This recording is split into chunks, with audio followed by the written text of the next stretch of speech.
type of whirlpool in the air floating at 2 years.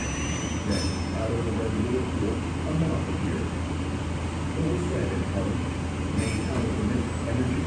It stretched out, reaching impulses and started to whisper away. The smile that revealed uncertain speech almost instantly went away along with the glow in her eyes. There was an annoyed look on her face, but she recovered quickly, and Chris was not sure what was happening. Instead of being in a leaning forward position like he was ready to strike at any moment, Uzoku then stood up with his back straight. The red lips disappeared along with the look, as well as any tension that filled the air. It looks like my calling has come, and I have bigger things to deal with.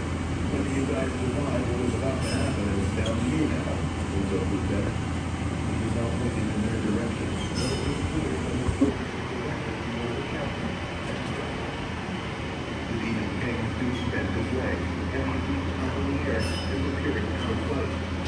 Moments later, the whole area shook forcefully. They couldn't even land, but they could feel his power even now. What just happened? Didn't Goku just breathe like that?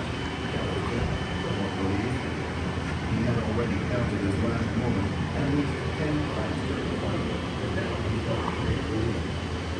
However, there was part of him that still thought